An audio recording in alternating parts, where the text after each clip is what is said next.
and environmental sustainability, we don't see these two things as mutually exclusive. So for us, this is a path we've been on now for about 10 years. Several years ago now, we were part of a group that Tom Steyer put together, which was the No on 23 group. And I think that was really the first time a statewide coalition had been put together that way to defeat an initiative and to hold up AB 32. And for us and for business, that was really important because my members had made the commitment. You know, AB 32 passed back in '06, so most of my members had adjusted to the fact that there was going to be a new regulatory requirement, and they had embraced that, and they had embraced the energy efficiency requirements that were needed for it. So anything that turned that back was not viewed as positive. It was viewed as a very negative thing. So when I think Senator DeLeon and Tom Steyer and George Shultz decided to go on this new venture to close the loophole, we were fully behind that as well. Not only was it fair because it rewarded businesses in California who hire people and sell goods and services here to not be discriminated upon, because if they were out of state, they didn't have to pay the same tax. But I think it reinforced that we want more business in California and we want the jobs here. So we supported that right away, and then the idea of an energy efficiency program for 5 years up to $2.5 billion was very exciting. Most of this, of course, will be about our municipal buildings and schools, which is terrific, and then we're looking to help with some kind of loan bank where small business loans can be made, because we were very disappointed when PACE failed, really. The federal program that would have allowed people to borrow money against their own property to make energy efficiency upgrades. So we view this as a new opportunity to help do that and create some kind of sustainable fund. So I think that's basically our role. Thank you, Mary. And thank you, Senator, as well, for your extraordinary leadership.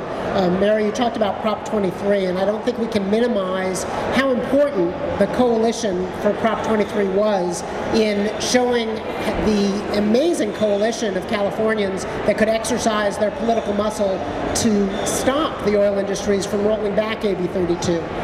What this election proved is that that same coalition could be brought together, and we got almost 70% on 23. We got 60% on 39, a 60% majority for a tax provision that is going to be a huge investment in this state. But there was a question mark of whether that was going to succeed.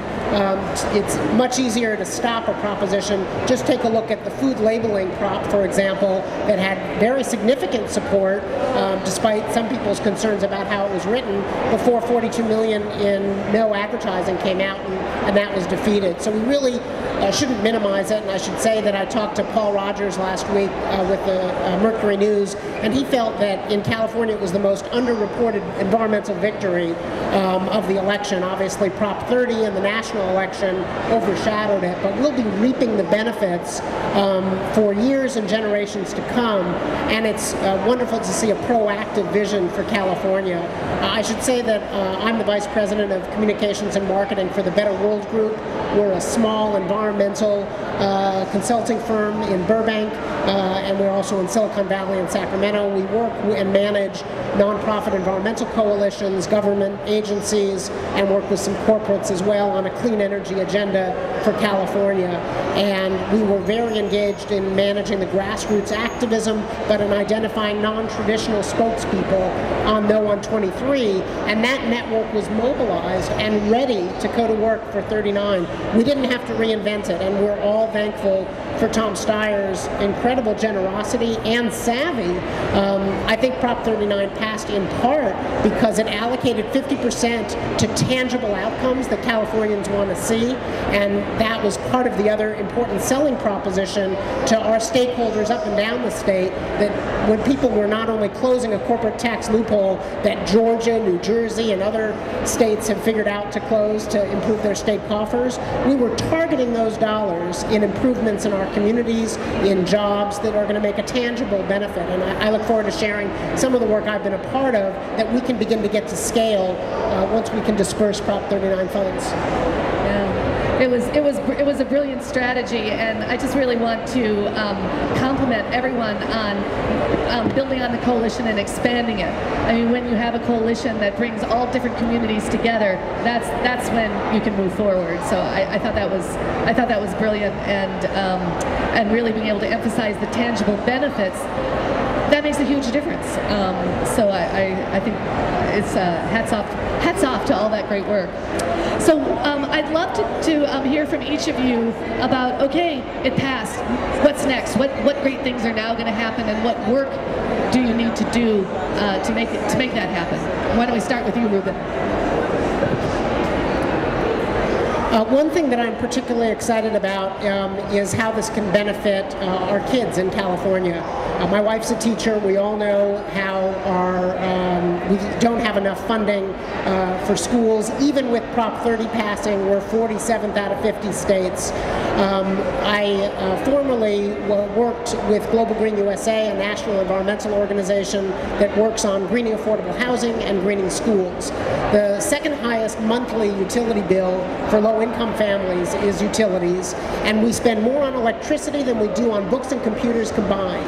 These are stranded costs in public institutions that are standing for 30, 50 years. Out of state, in New Orleans, after Katrina, we took a DOE grant and invested $75,000 to $100,000 into schools that had to be rebuilt post-Katrina. And we saw a payback, a savings on electricity in 1 year of $23,000 to $25,000. But the capital dollars to make that upfront investment are difficult dollars to find, and there are different operating budgets that utilities get paid from versus school modernization. So you couldn't even come up with an instrument to capture those 3 to 4 year savings. Here in LA, Global Green helped to make sure that $15 billion worth of new school construction was built green to start with. But we have a lot of schools that need modernizing.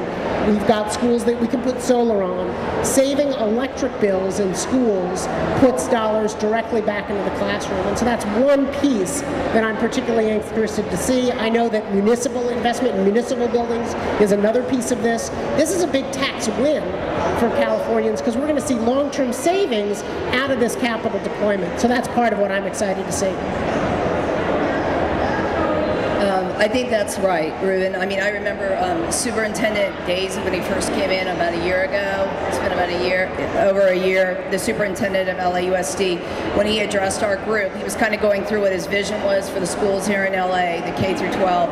And about halfway through, all of a sudden he stopped and he said, and he got really excited. I'm like, what is he so excited about, right? And he's like, do you know how much money we've saved on energy efficiency and solar on our roofs? And like half of us almost fell off the chair, because that's like the last thing you'd think the superintendent of schools would be talking about is his energy efficiency and his solar rooftops. But boy, he wanted to talk about that for all the reasons you said, Ruben, because that savings allows him to put it into books and teachers and not pay utility bills. So, and in addition to that, for us, a lot of my members are owners of large industrial, commercial, and retail buildings.